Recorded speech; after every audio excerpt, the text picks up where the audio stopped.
and I'm sort of the chair for this webinar. I'm also with Murray Leibrand um, from our partner at the African Centre for Inequalities Research, the co-principal investigator on the Citica project under which this webinar falls. So I've been asked to give a little bit of a short introduction to the Citica project for those of you who are not sort of project team members. And Citica stands for Transforming Social Inequalities through Inclusive Climate Action. It's a project that is funded by the Global Challenges Research Fund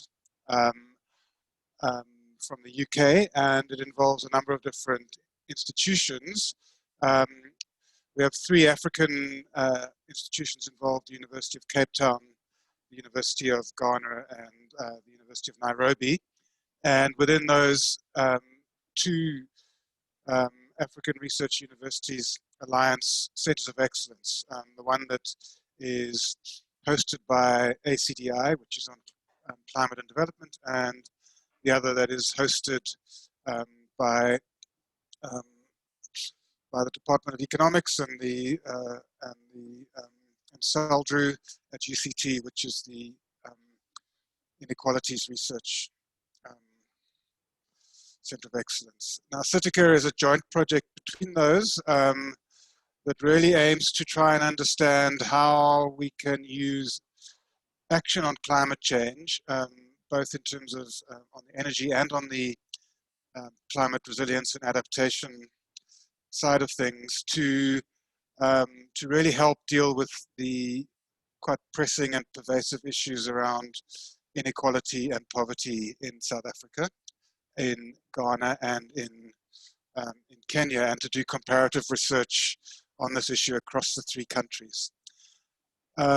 We're looking at the intersection of, I would say, 3 main areas of concern, or three main sort of thematic areas within Citica.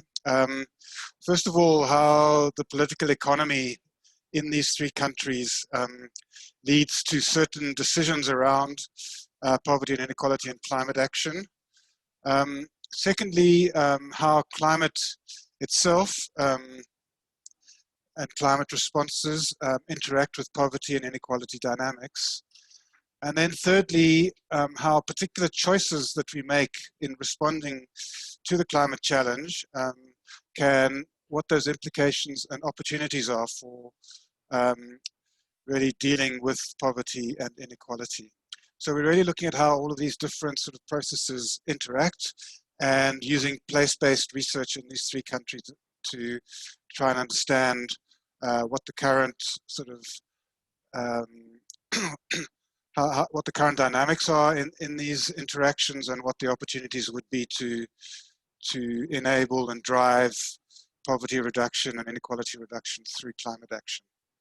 The purpose of this webinar is really to look at the choices and options dimension. So what if one's thinking about different options, response options for with regards to climate change, then to try and understand what different options mean in terms of poverty and inequality reduction. And this sits into, this work is hosted in one of the Citica work packages called Work Package 3, which is around options and options for poverty and inequality reduction. And one of the aims of that work package is to essentially analyze a range of suggested mitigation and adaptation options to deal with that might be suitable to deal with the climate challenges facing the 3 countries, and to deal with the priority climate actions that have been identified in those countries, and to analyze their potential for contributing to poverty and inequality reduction. So it's essentially interrogating a range of different potential climate options and actions, and then trying to understand what the trade-offs are with regards to poverty and inequality, what the opportunities are, and which ones might have, if you like, might have the most potential to have poverty and inequality reduction co-benefits. So for this webinar, we've invited Chandni Singh to come and to give us a presentation. And the reason we've asked her along is that she worked really hard in the recent IPCC special report on 1.5 degrees, where they did a feasibility analysis of climate change response options. And out of that, and in that process, they analyzed feasibility from a number of different dimensions. And so we've asked Chandni to come and explain and describe how that analysis was done, so that we can think about it within Citica and particularly Work Package 3 as to how we could build on that to look at climate response options in our 3 study countries, and trying to bring in and forefront the implications for poverty and inequality by building on, by considering whether we can build on the feasibility analysis approach that that was used in the IPCC special report for our project purposes. So I'm going to quickly introduce Chandni. Those of you who saw the webinar advertisement will have read of her impressive track record and CV. So I don't want to say too much. Chandni has been a long-time collaborator with the African Climate and Development Initiative through a couple of different projects, most notably the ASAR project.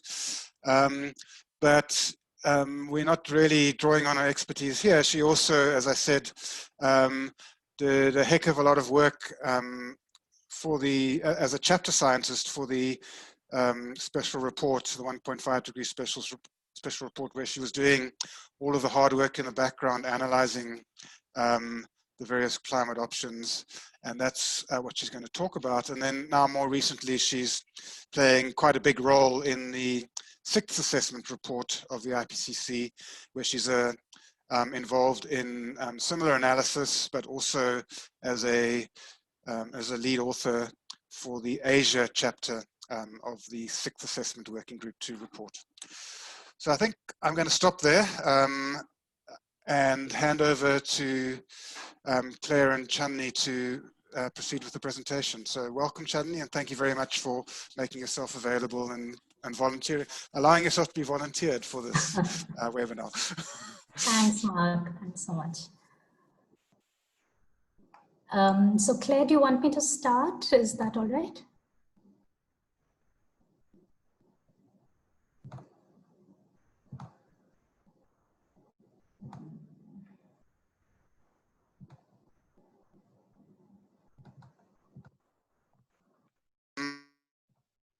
That's great. Thanks. Yeah, okay, all right. Oh, now it went to small screen again. There we go. Now it's good.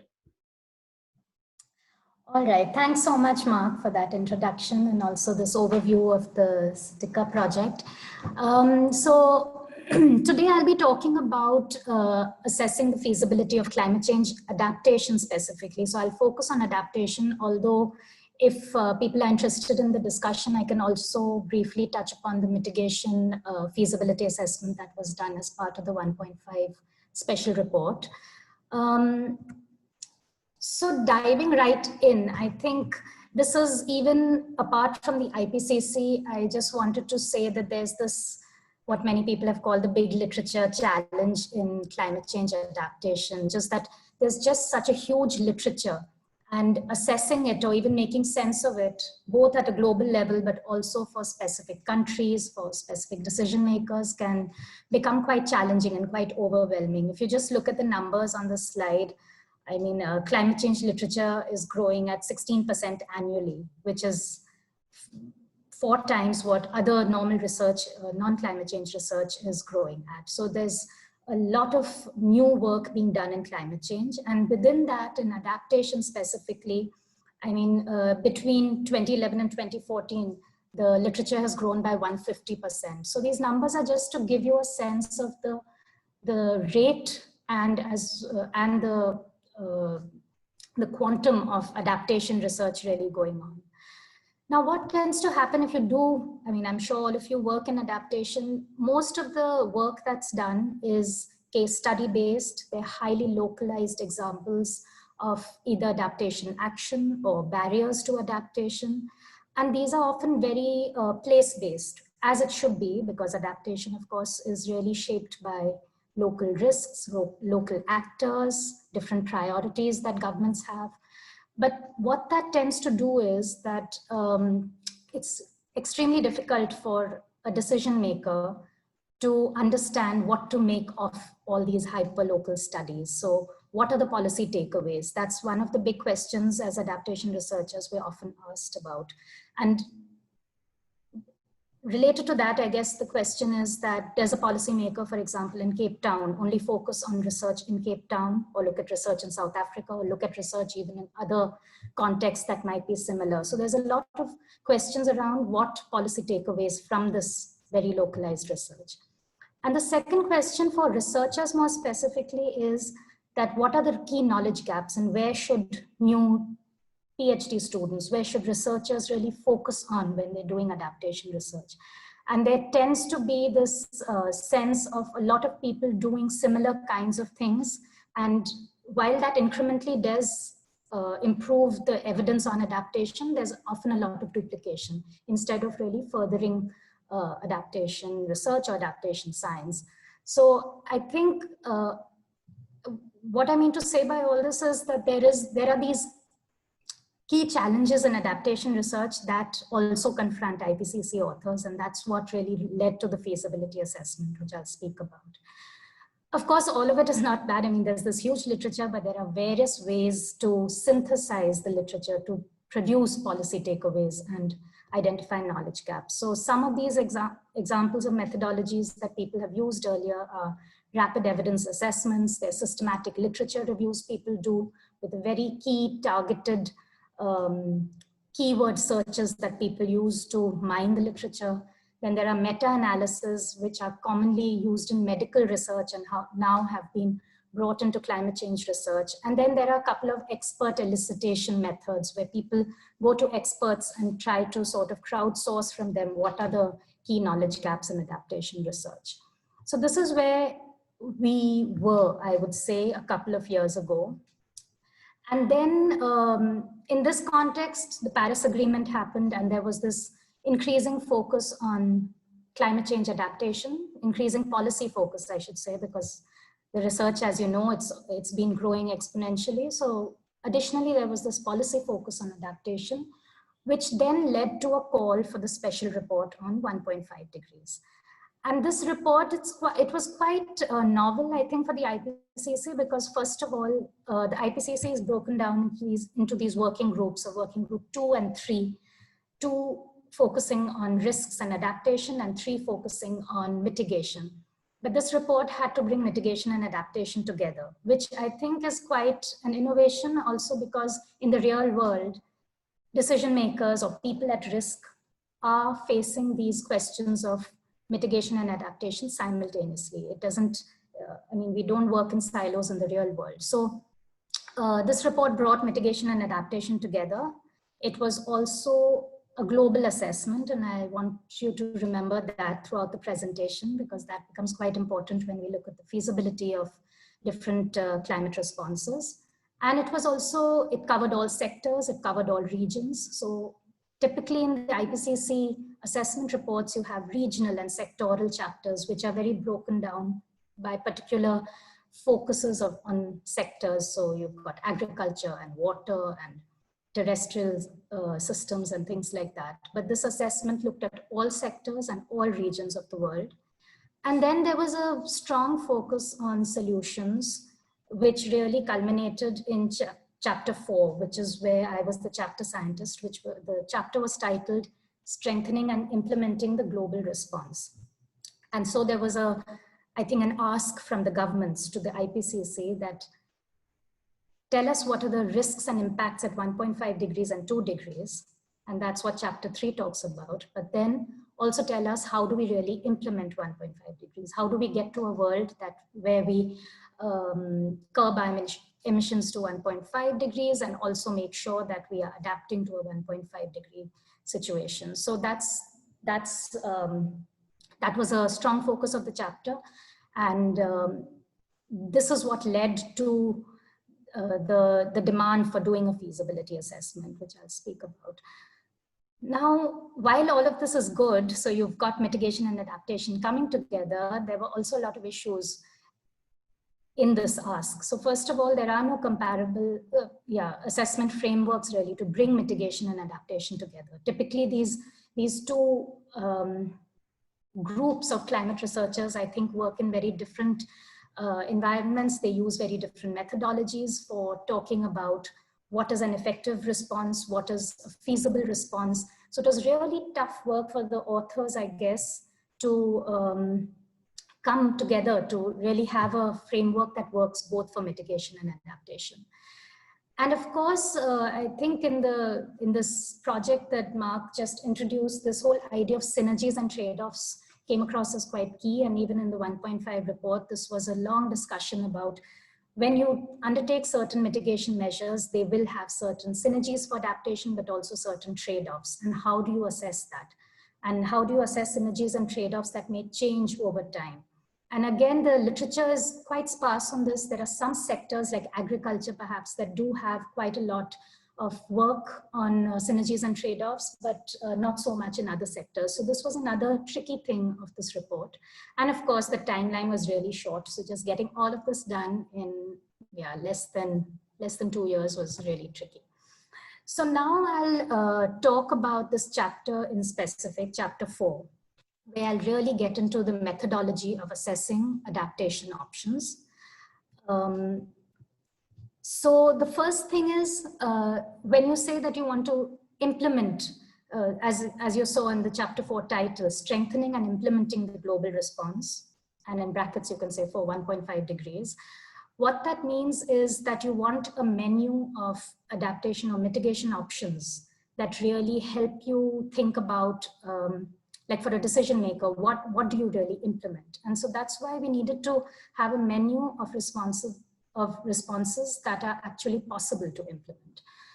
So in its broadest sense, feasibility is understood as a possibility of an option. And it can be a possibility or conditions that actually shape that possibility. So how feasible is an option? How possible is it?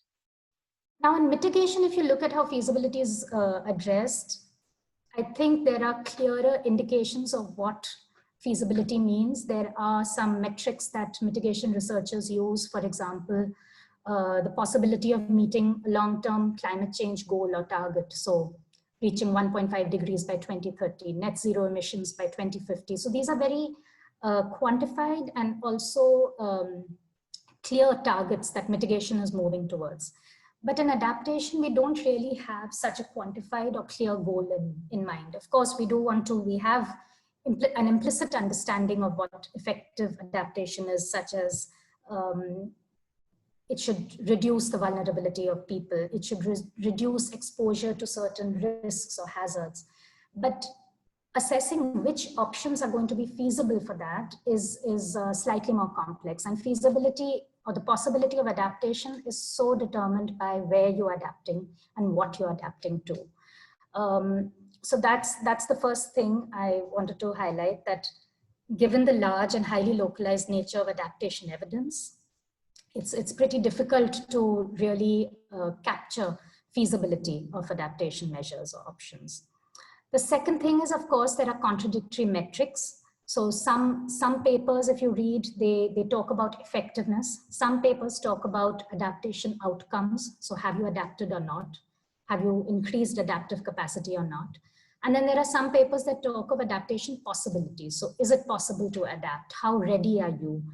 Is there planned adaptation or is it implemented adaptation? So these are a whole lot of, it's a huge soup of literature, I guess, where there's so many terms that are used to really capture these two aspects of adaptation, feasibility and effectiveness. And it can get quite confusing. to assess it at a global level. And another problem with adaptation research, I think, is that there's very little data on some aspects of feasibility or this possibility of adapting. So there's very disparate data on adaptation costs, for example. How much is a particular adaptation option going to cost and under what conditions? There's less data, or again, limited data on what are the limits to adaptation. So how much can you adapt beyond which it becomes difficult to? So I'm just thinking, an example is perhaps in the Middle East and adapting to extreme heat out there. So there are hard limits, which is that above a certain temperature increase, it's just difficult for humans to survive in very high temperature. So those ideas of what the limits are and when we'll hit them is something that's also, there's very little evidence and it's very scattered in the literature. And then there's been a lot of talk about really understanding behavioral aspects of adaptation. So even in a particular context, why is it that some people or some governments or some actors choose to adapt while others don't? So these behavioral aspects of why adaptation gets taken up in certain places and not others is something that has less literature. So all of these things, these gaps in the literature, I think is the reason why there are fewer feasibility assessments in adaptation. And just to summarize, currently, I think these are the three on the right at the end of the slide. These are the three ways that people have tried to deal with these issues and the approaches that they're using. So there are a group of researchers who do a lot of tracking and monitoring of adaptation progress. So they have been assessing how much our countries or cities or particular governments adapting and really matching adaptation plans or policies against adaptation action on the ground. So that's one way of assessing adaptation, and it focuses on adaptation progress. The second approach is really readiness. So how ready is a particular government or place to adapt? And these kinds of papers tend to look at institutional aspects, and they focus on particular policies and really try to understand intent of adaptation. And then the third one that the third approach really is looking at barriers and enablers to adaptation. So trying to understand, we have this menu of adaptation options, but there are certain things, certain factors that constrain implementation, and there's certain factors that can enable implementation. And there's been quite a significant development of this literature on barriers and enablers. So given that there was, compared to the readiness framing and the tracking and monitoring framing, the barriers and enablers framing has a lot more literature to assess. The 1.5 report focused on the barriers and enablers framing of adaptation action, and also to assess feasibility. And the other thing is, I think the barriers and enablers framing is also quite intuitive, especially for decision makers. You can, if you list out a list of barriers, they tend to have an orientation towards action, and people can say, oh, okay, these are the 3 barriers that are stopping my city from adapting. So maybe if I remove them, you can overcome those barriers and then adapt. So it also has I think a policy facing or a practice facing element to it, and that's why it was chosen in the 1.5 report. So now I'm going to go into the details of the feasibility assessment itself. So what we did is, first of all, if you, stepping back a bit, if you look at the IPCC's assessment report 5, there's a chapter in working group 2 that's called adaptation needs and options. And it has a table, if you're interested, table 14.1, which has a list of, I think, 141 adaptation options. And these are really broad, and then they're broken down into type of options. So you've got infrastructural, institutional, social, and these are the categories that they have for different options. It's a long list of 141 options, which at that time, I think it was a good way to present the adaptation evidence really, but it doesn't rank options. It doesn't tell you what to do of that long list. If I'm a city planner, what do I really do with that long list? So we went back to that list, but we sort of thought about how we can pull out some of those options to really drill down into the feasibility of these options. So instead of looking at adaptation type, so institutional, infrastructural, or looking at particular sectors, water, energy, agriculture, we focused on system transitions. So the idea was that we focus on 4 system transitions. So if you look on the first bullet, energy systems, land and ecosystems, which includes things like agriculture and forests, urban and infrastructure systems. And then there was this rather large and somewhat unwieldy bucket of cross-cutting issues or cross-cutting adaptation options, which could fit in energy, land, and urban, or a couple of them. So these were options like disaster management, which can be in energy as well, it can be in urban, or climate information systems or climate services, which can again cut across many of these other systems. So the idea to use this framing of system transitions was to, first of all, bring adaptation and mitigation together. So when you talk of energy, you can have adaptation and mitigation options within that.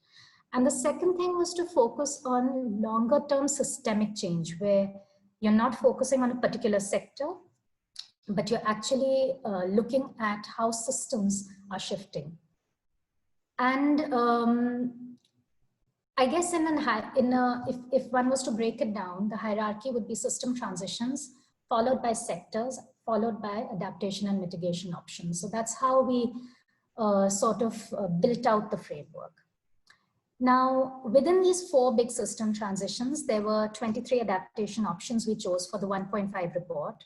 Of course, if you are conducting an assessment, for example, for your country or for your city, you will choose adaptation options that make sense for your context. But for this exercise, we narrowed down to 23 options from that long list of 141. And that narrowing down was done based on the fact that the option had to have relevance for 1.5 degrees. There, of course, had to be new literature after the assessment report 5 of the IPCC.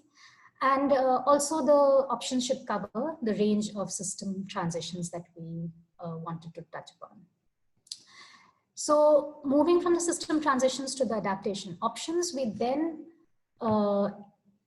developed a feasibility assessment framework, which had 6 dimensions. And I'll go into that now.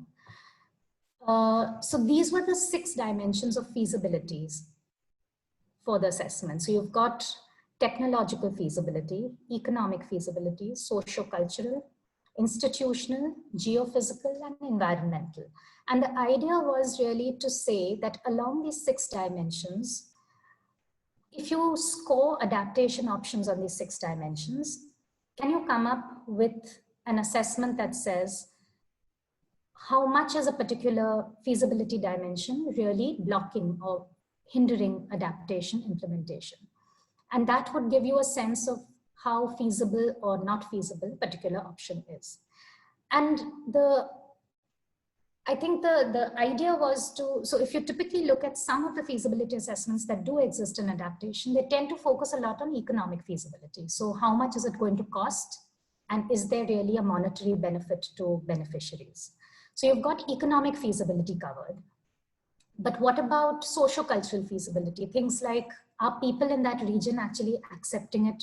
Is there public acceptance for the adaptation option? Is it promoting inter or intra-regional acceptance or equity? You know, are different groups accepting this particular adaptation option? If you come to institutional feasibility, are there really institutional capacities to implement this adaptation option? So each one of these feasibility dimensions, these 6, have indicators underlying them to really question that when you talk of, let's take an example of improving irrigation efficiency. You want to shift perhaps from flood irrigation to drip irrigation. How economically feasible is it? How technologically feasible is it? Are there institutions in place to really roll out such an adaptation option? So these were the questions we asked for each adaptation option along these 6 dimensions. And again, the idea at the end of the day was, if we're able to come up with scores for each of these feasibility dimensions, a policymaker can quickly see, all right, economic feasibility is high, but institutional feasibility for this option is really low. So I perhaps need to build institutional capacities, or maybe the environmental feasibility is really low. So it's scoring high on everything else, but it's doing damage to the environment. And so perhaps it's not such a good adaptation option actually, and perhaps I shouldn't really invest in it. So it sort of gives the policymaker a quick summary of what are the low-hanging fruit, what are the quick wins that you can definitely invest in because the feasibility is high. That's one takeaway. And the second thing that it shows is what are the barriers to adaptation at the dimension level, and then how can I overcome it? So as a decision maker, I think that was the idea of this assessment, to really give decision makers some indication of what the literature is saying. Of course, the IPCC always assesses what's in the literature and then sort of develops evidence assessments based on the literature, and that's what we did in this report as well. So as I said, I'll just go over these points to just walk you through the steps of the feasibility assessment. The first thing was to systemize the assessment of adaptation and mitigation options at a global level. That was the ask for the 1.5 report. But I mean, currently we are also doing an assessment of a similar kind for India at a national level. So the framework itself lends itself quite well to do assessments at any level, as long as you tweak the indicators based on your particular context. So here we systemize the assessment of adaptation and mitigation at a global level. As I mentioned, the feasibility was the degree to which response options are considered possible. So there's that idea of possibility. There were these 6 dimensions. I won't go into details of all. I think this fairly self-explanatory. Now, the one thing that, the second last bullet point, which was that while we were doing the assessment, because it's at a global level, there was a lot of reviewers commented and said that you say the feasibility of, let's say, livestock management, improving livestock management as an adaptation option is medium, but it might be medium in, I don't know, East Africa, but might be very low in a very different kind of livestock system, such as in North America. So how are you different? You've done a global assessment, but what does this mean for regional and national governments?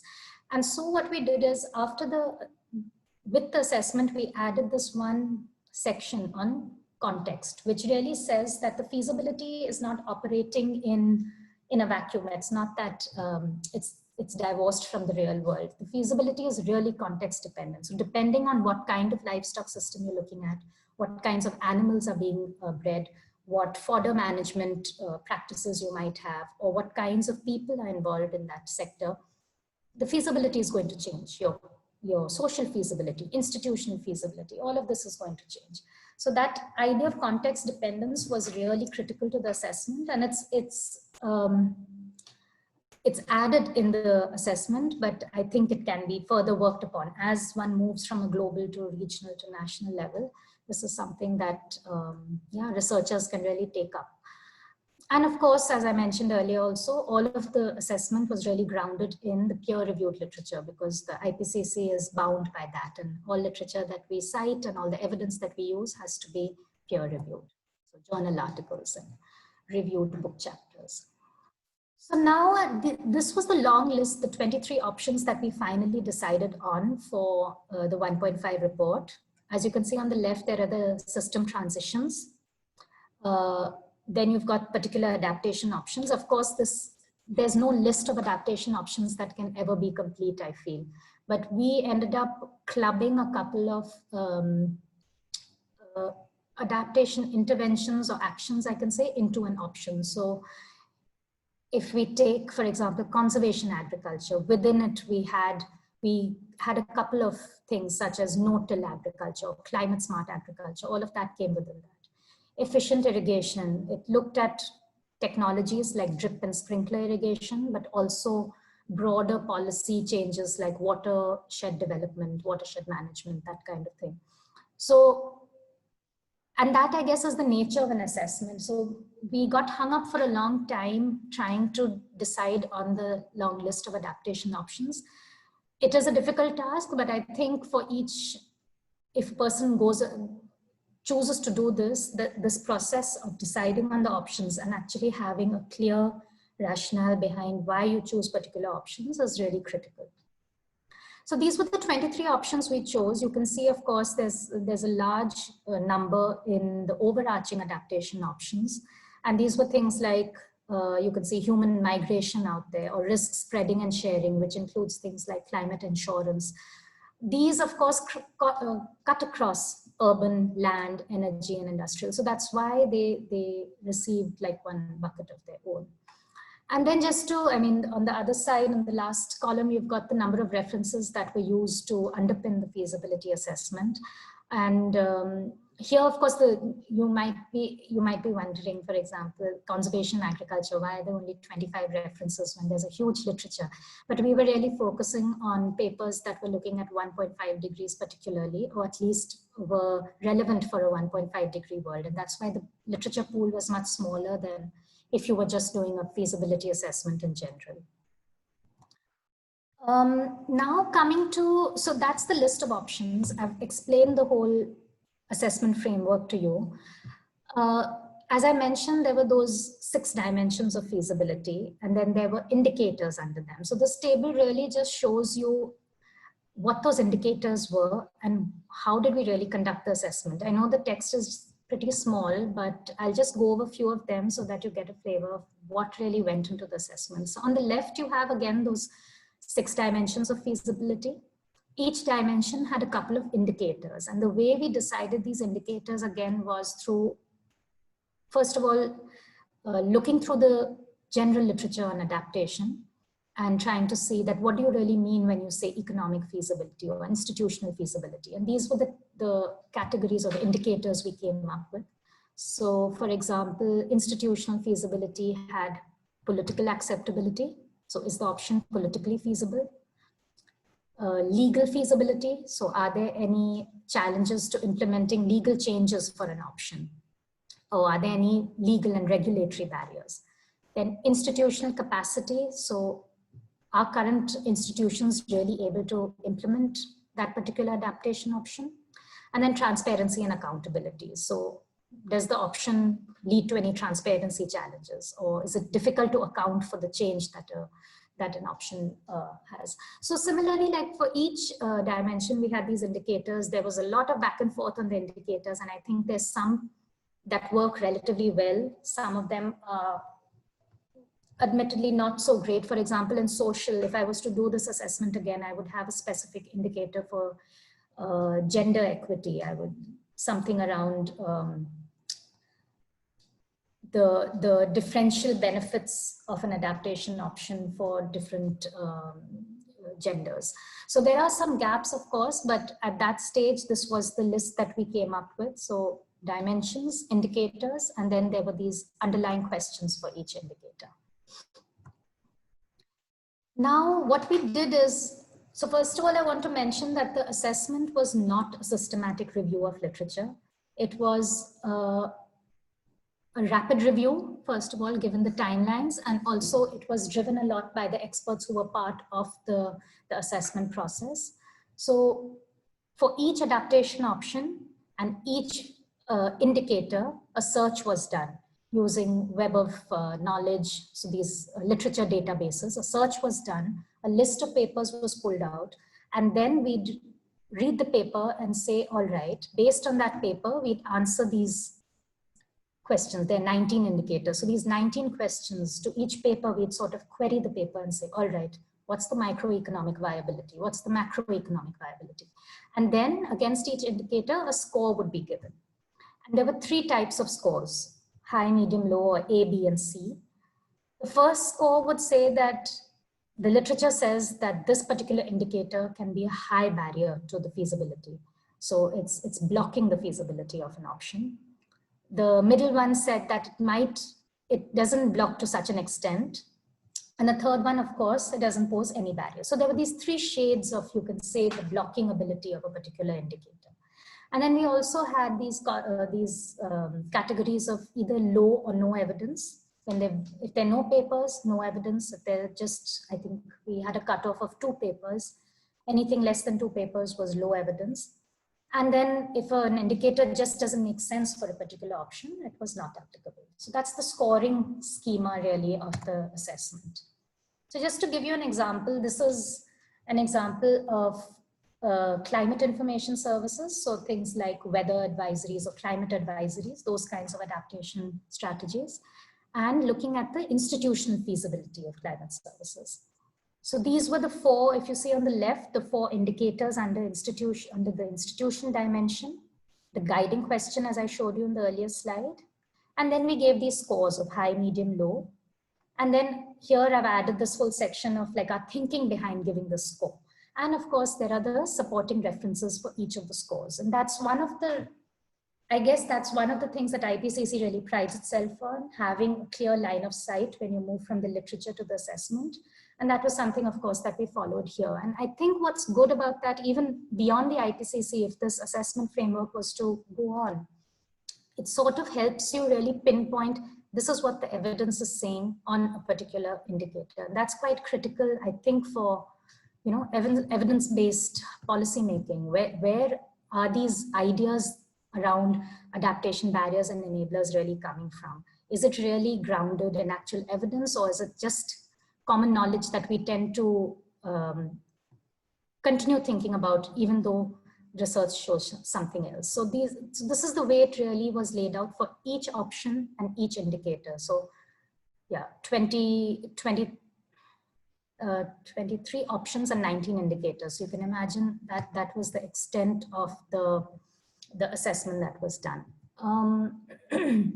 There was also a big push on keeping the assessment process very transparent. So there were 2 rounds of internal review. So each person, one person's assessed the literature and then another person would do it as well.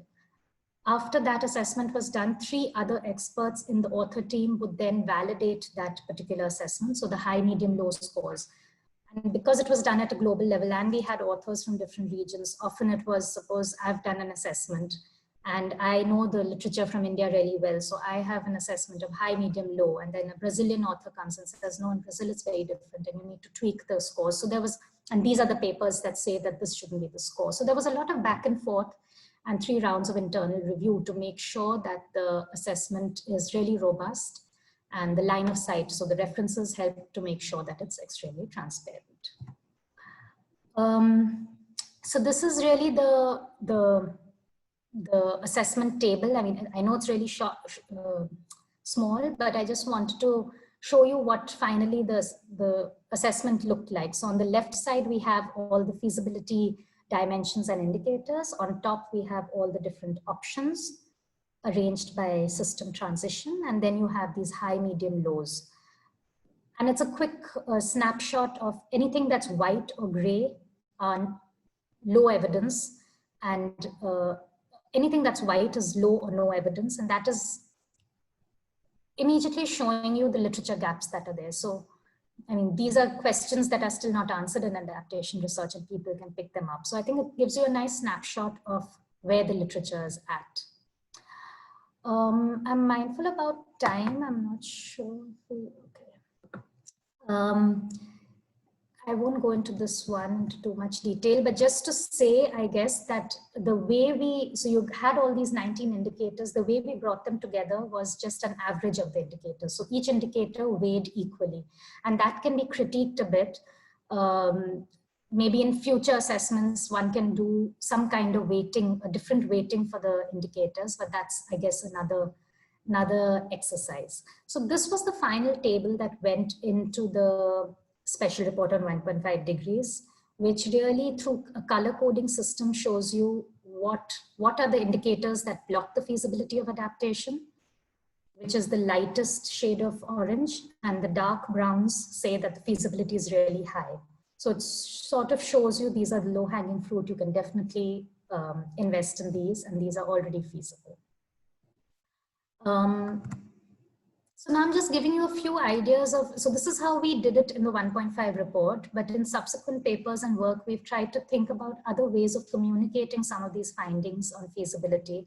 And we've used a couple of things like spider charts to really have the 6 dimensions of feasibility, and then showing how they are different across particular adaptation options. So here we have the same 1.5 report as adaptation options, and we show how particular dimensions perform badly or well for each adaptation option.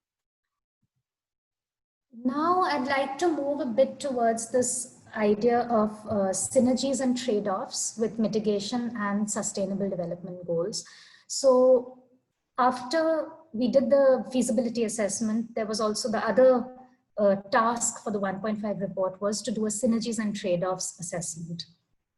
And this was mainly to sort of examine which are the options that really have benefits or co-benefits for mitigation and sustainable development, and hence they should be invested in much more than the ones that have trade-offs. The problem that we came up with here was that the evidence of on adaptation and synergies and trade-offs of mitigation and SDGs is quite low, and particular sectors really have a lot of evidence, but not so much in others. And for those who are interested, you can go to the IPCC report and see the supplementary material 4.5, which really shows the whole literature assessment that we did on synergies and trade-offs. Here, I just want to give you one example, which is the synergies and trade-offs associated with increasing or improving irrigation efficiency. So the way we do it is we looked at any evidence that suggested that there was a synergy with mitigation. So there's the adaptation option is able to either reduce greenhouse gas emissions or reduce energy use, which then can lead to reduced emissions. And so you see examples of synergies. The first column, mitigation synergies, evidence like this, where solar powered drip irrigation saves 0.86 tons of carbon emissions per year per farm. So these are the kinds of evidence that we collected. And again, this can be converted into an interesting graphic, I guess, where you have pluses and minuses for synergies and trade-offs. And then you've got the column for trade-offs of mitigation, then particular sustainable development goals and synergies and trade-offs. This was more of an added exercise for chapter 4 of the 1.5 report, but chapter 5, which really focuses on what they call climate resilient development pathways, they did an extensive assessment of mitigation, synergies and trade-offs with the various SDGs. And if you're interested, I would suggest you, if you're interested in this topic, do go to chapter 5 and look at some of the assessments and the graphics they created. And it's very visual, and you can immediately see that particular mitigation option has significant trade-offs for, particular adaptation option has significant trade-offs for carbon emissions, and therefore perhaps one should think about that when thinking of investing in that option. Then this is something I'm not going to go into detail, but again, just to remind you all that while you can assess the feasibility, there's also, which was along these 6 dimensions, there's also an important element of adaptation in the real world, which is that how is it enabled? So the feasibility assessment uses that barriers kind of framing, but in the real world, how do you enable, or what do you need to do to really move from that feasibility assessment to actual implementation? And so the 1.5 reports chapter 4 talks about these 6 enabling conditions. The first 3 are around governance and institutional capacities and governance instruments. The 4th one is around changing behaviors and lifestyles. Then there's one on technological innovation, and finally financing adaptation. So these 6 really are the scaffold around the feasibility assessment. And while the feasibility assessment used this multidimensional framework that I talked about, this enabling conditions side really used real world case studies to talk about some of these. How do you really promote or enable adaptation action? So I'm not going to go into detail what all was there in it, but if interested, I would suggest you look at that. So my last 2 slides, the first thing is there are a lot of gaps in this methodology. It's not, I think it was something, it was an innovation at that time. And as we look back at it, there have been certain things that we found that could have been improved upon. So first of all, like the first caveat is, of course, I've been mentioning this many times, it's a global assessment, so it can mask regional differences. How feasibility looks at different places will be very different. The second thing is it sort of talks about adaptation options slightly in a vacuum. It does link it to system transitions, but it doesn't talk about particular risks. So adaptation to flooding, adaptation to heat waves, adaptation to drought, it doesn't really make that link between options and risks. And also, how does the feasibility change at different warming levels, which is a question that many decision makers would want to know. So that's one of the gaps, I guess, which in subsequent iterations I hope we can pick up. Then it tends to look at these 6 feasibility dimensions on their own, but doesn't really capture the interactions between dimensions. So how can, for example, economic feasibility affect political acceptability? I already mentioned this, that we right now equally weight all the indicators and dimensions. Perhaps in the future, or at least for particular, if you do a country level assessment, you can actually use experts to say that maybe you should give political acceptability more weight compared to another indicator. And then finally, it does not capture the effectiveness of adaptation. So it stops at the possibility. It tells you, it gives you a menu, these are the various options that are feasible, but it doesn't tell you to what extent a particular adaptation option will be effective when it is implemented. So that is a gap, which I think it can be supplemented with the effectiveness assessment as well. So to summarize, and this is also in the paper, I think that was shared before the webinar or with the webinar invite, in which we really just summarize, these are the points for the methodology or the assessment framework. The first is you, of course, define your scope of the study, what scale you're doing it at. Are you going to go the system transitions route? Are you going to focus on particular sectors? And then really have a list of adaptation options. Then you develop your indicators. One way to do it is to use the 6 dimensions and the indicators we used, or if you find that they don't suit your context, you can even develop indicators yourself, either through the literature or talking to experts in the field. Then do the literature review and create a database of all the literature. It can be, for the IPCC, we looked at peer reviewed, but we all know there's a lot of practice-based literature from think tanks and NGOs that also have, or even indigenous knowledge, where there's a lot of information about the feasibility of adaptation, and that can be expanded. So creating that database of literature, then actually conducting the assessment, the high, medium, low, all of those scores that I spoke about. Checking the robustness, 0.5, which is that you actually don't just like one person doing an assessment and that's the whole feasibility assessment. It's a good practice to check with other reviewers, but I actually think that even going out and doing multi-stakeholder peer review, so you take your feasibility assessment to different stakeholders and actually get their insights into the feasibility assessment. And combining the indicators, which I didn't really go into detail, but we averaged the indicators to combine them and get a dimension level score. And then of course, if you want to, you can do the synergies and trade-off assessment, and then finally reporting what you find and visualizing it, which I feel is a step that we often don't pay much attention to, but that can undo all the other steps if you don't do the visualization well. Yeah, so these are just, I mean, I'm not going to go over this. I know we're over time. So I'll stop there, and apologies for, I think I did take a lot of time if I'm right. I can leave the last slide.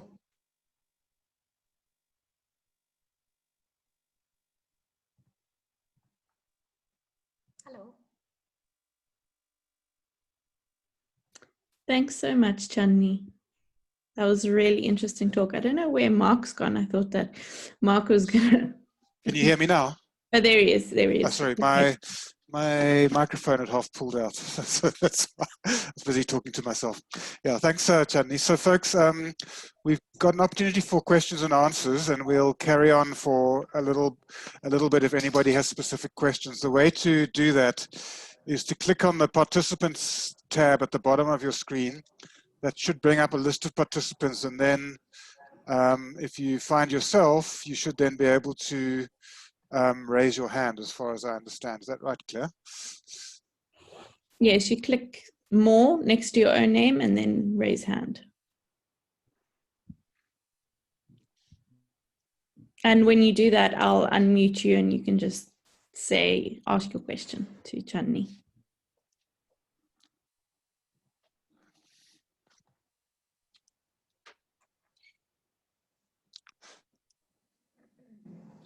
Okay. So Lanre, perhaps you could go ahead.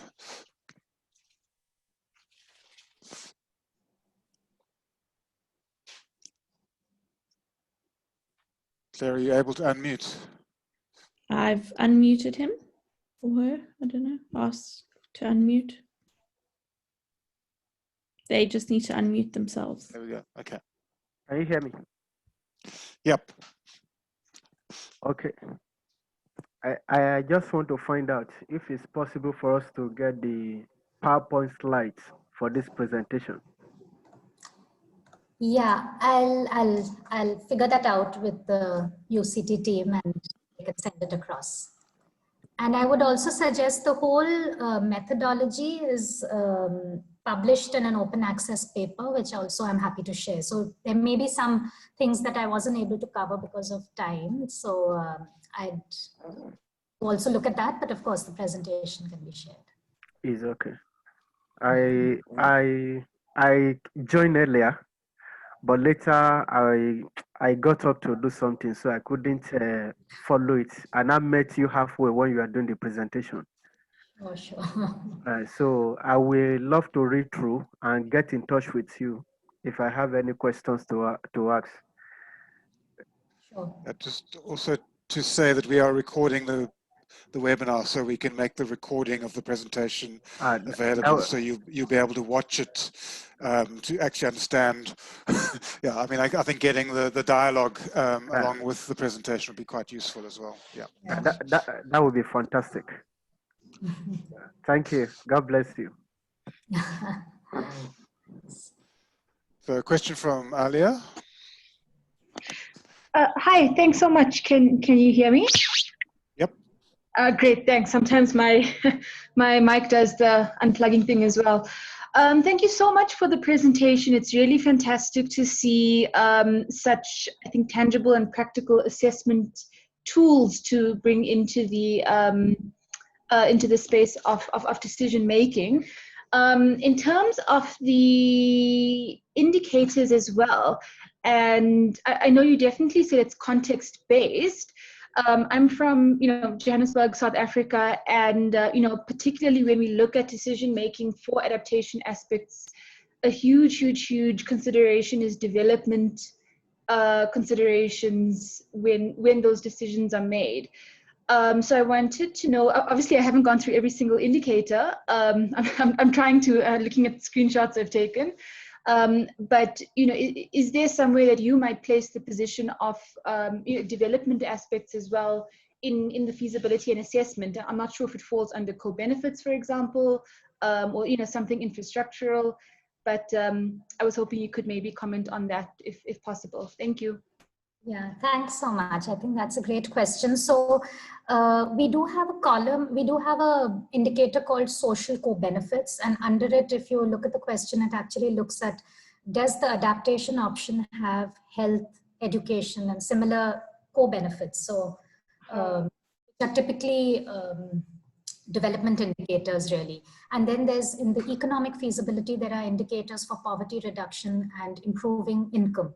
So those are in the assessment, which partially cover the points that you're saying, but of course there are there's that, what I was talking about, the synergies and trade-offs.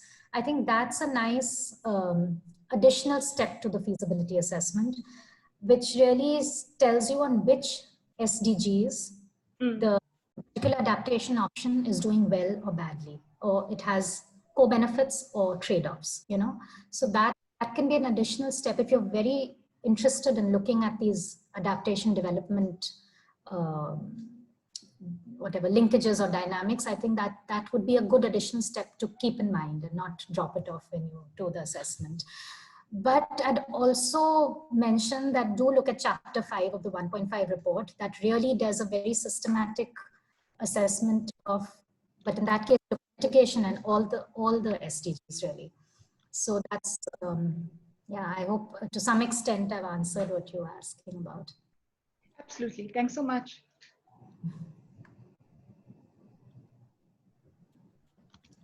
I think we have Darlington, you had a question?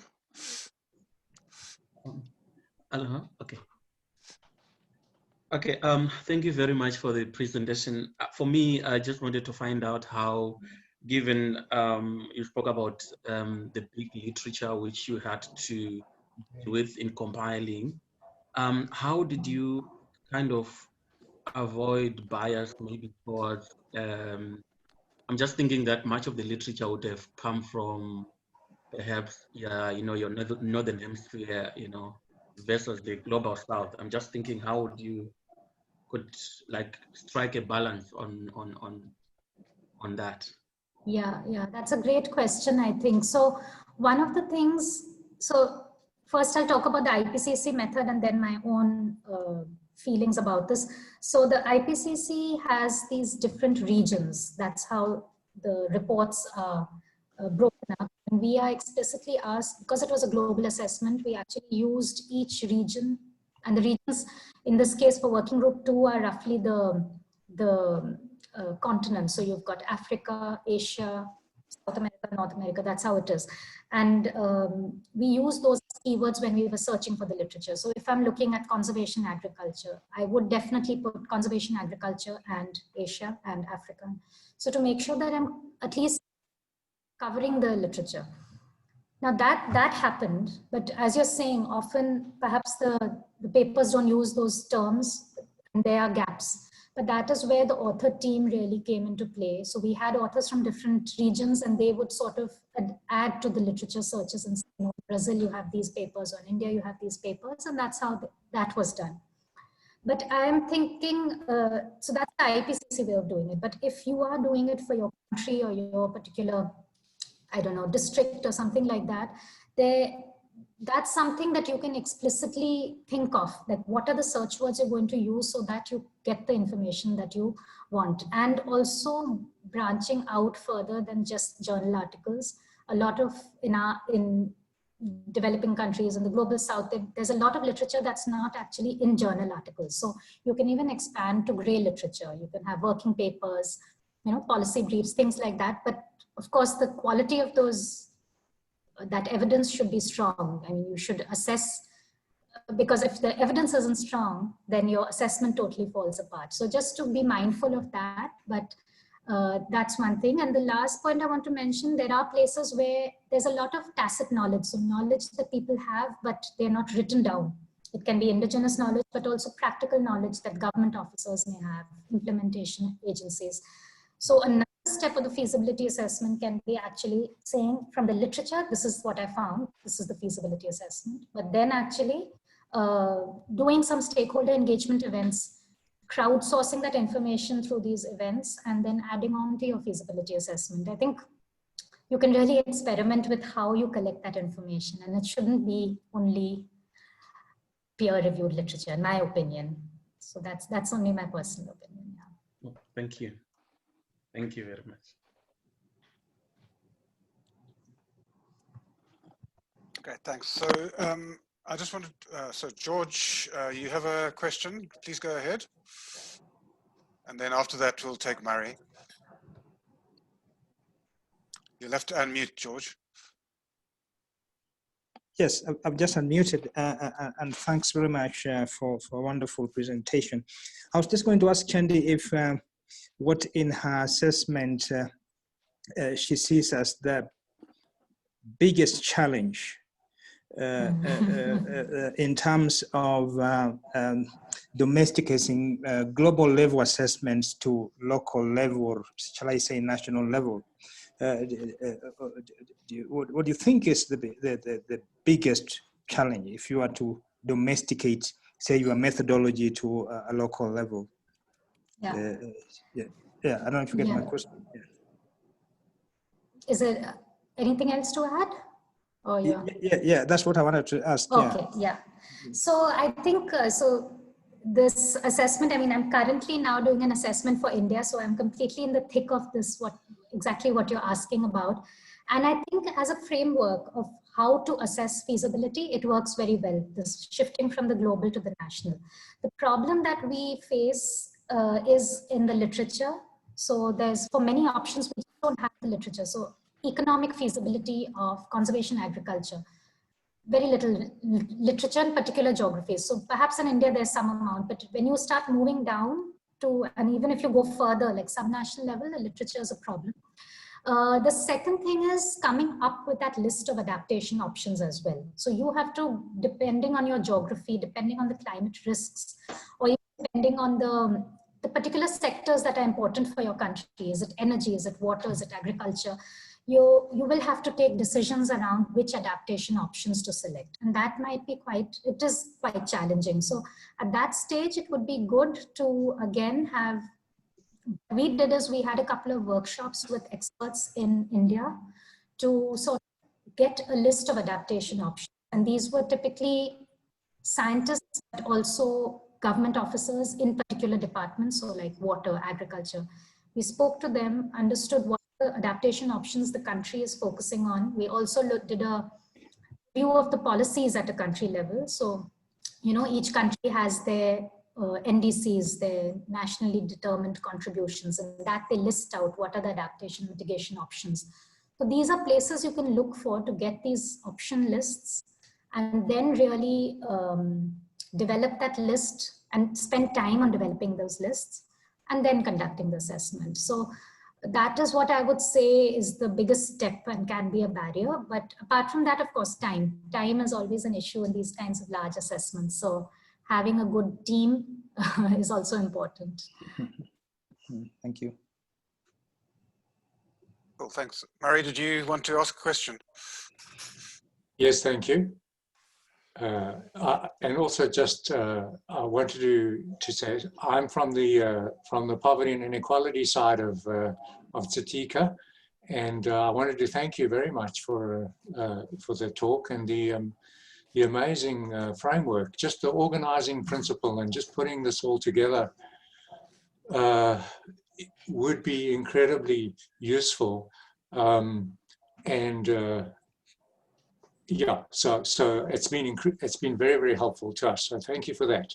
I wanted to push on a little bit and just ask about, as you would expect from somebody who works from the poverty and inequality side out, I could easily see situations which we find all the time where we can get some of these intersections for quick wins around real agricultural options, real energy options, etc., that work technically. There's a technical evidence base to show that you really could do things differently. But then obviously you confront a particular socioeconomic milieu. And so what you'll pick up in your grid is some, well, blockingness is a word I made up, listening to you when you were talking about your 3 shades. On the socioeconomic side and on the political side in particular. And that's where I just wanted to ask you how you know, obviously you don't take the political as given, but how hard are you prepared to push in saying, look, it's the political or the socioeconomic feasibility that's getting in the way here of our quick win. Thank you. Yeah, no, thank you so much. I think that's a very, very valid point, and it's something that we really were very keen to forefront. So if you look at the adaptation literature and the barriers to adaptation literature, time and again you hear of institutional barriers, and that seems to be the #1 barrier, especially at least in the context that I work in. And the feasibility assessment, if you look at the scoring finally, on the technological side and to some extent the economic or the cost side, adaptation options do pretty well. Like the feasibility assessment is quite high there. There are blockingness is not as much.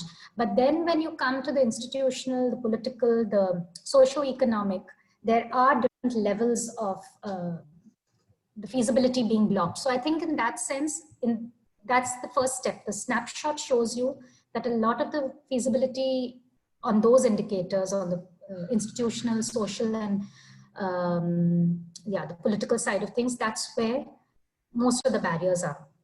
That's step one. But along with the feasibility assessment, we also, I mean, that's just the summary table really, what I showed you. But each option gets a set of text that goes with it. And in that text, we really explain through real world examples, for example, conservation agriculture, as I keep saying, conservation agriculture. What does that really look like in Kenya versus Germany versus India? You know, so through real world examples and evidence from those, we actually then write text to support or elaborate on some of those. You know, is it just political acceptability or inacceptability of a particular option that's really driving that feasibility score? So I think that is what is key. If one moves down into a national level kind of assessment, really clearly bringing these points out becomes imperative really. You can't talk about adaptation feasibility without talking about poverty and inequality and the politics around it. So I think the snapshot, the figure gives you a snapshot, but then the text accompanying the figure for each option really allows you to delve into some of those things in more detail. Yeah. Thank you so much. Okay, thanks for all of those questions. We're sort of 15 minutes past the hour, and the Work Package 3 team is meant to be having a follow-up sort of session actually right now. So I think what we'll do is just sort of bring this sort of open webinar to an end, and I'd like to thank Chandni very much for putting the time in to help to present this, and just to sort of note that this is the first in a series of webinars that the project's going to be running, which is where we're trying to develop if you like, cross work package literacy, as we would call it, so that people like Murray understand what an adaptation person means when they talk about feasibility or adaptation options. And there'll be future webinars that we're planning, which hopefully sort of increase that literacy across our project team. Many of them would be open to wider people. But yeah, Chandi, thanks very much. And yeah, it's given us a lot of food for thought. And yeah, I'm looking forward to some more focused discussions with you, with the Work Package 3 team in a little while. So thank you very much. Thank you, Mark, and all the best for the project.